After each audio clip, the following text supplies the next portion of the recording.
Okay, so this is how the dead reckoning visualization works, or starts now. So we have the longitude and latitude scales along the horizontal plane, and the pressure or depth on the vertical.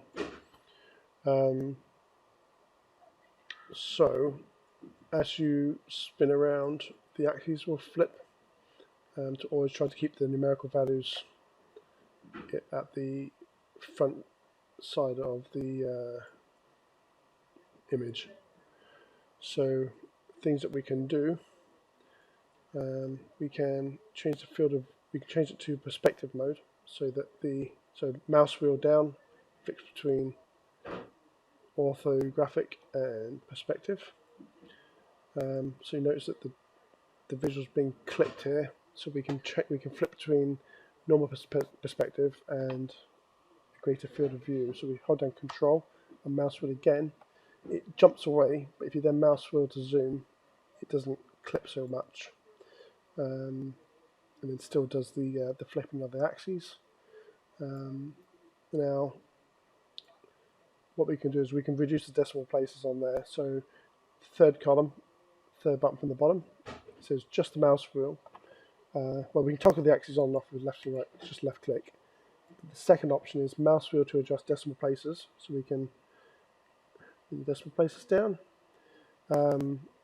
We can hold down Control. It can flick to meters in distance, moved in north. So if I bring it around this way, so this is the south to north. So 0, it's traveled 1,392 meters that way, and from west to east, starting at 0, it's traversed.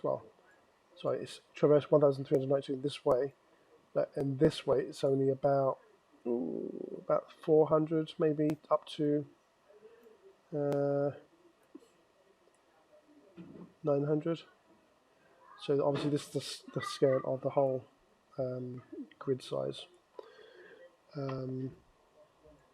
Now, positioning of these things, the decimal places doesn't affect the meters, it only affects it when it's in longitude, latitude. Decimal places for meters is always 2. Now, up here, if we can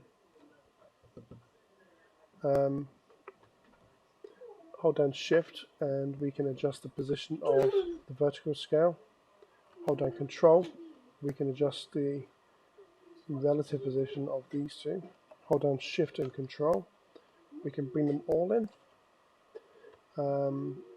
until we get it all just roughly how we want it to be. Then the last thing, the option is to put an Alt, and we can bring the labels in. Shift and Alt allows us to adjust the font size from 1, so on a high-res screen, 2 or maybe 3 might be better. You can take it up to 10, but that looks a bit hairy. So 2 or 3. Now, one of the other options is tombstoning. So we can hold down Alt on this button down here, and it flips one of the axes. Because if you don't, it becomes harder to read, because these numbers are in the foreground, they're larger, the background, they become illegible, or almost illegible. So you can get it to Alt and mouse wheel, it flicks it. So as they come around, they lay down, and then this side stands up. It's just a little visual tweak.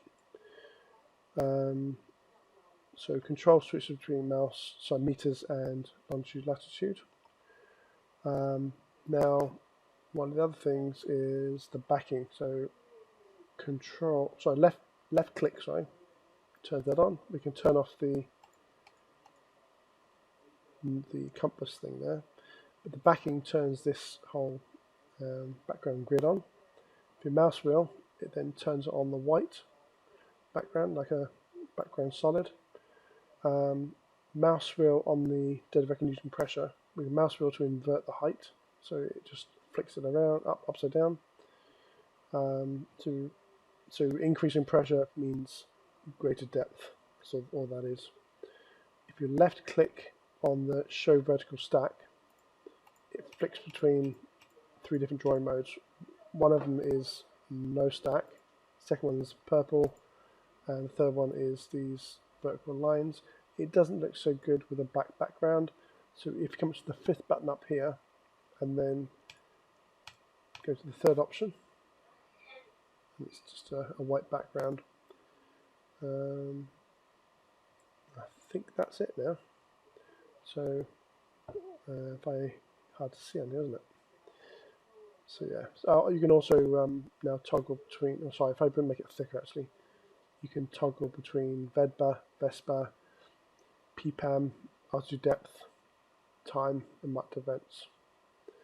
Okay, so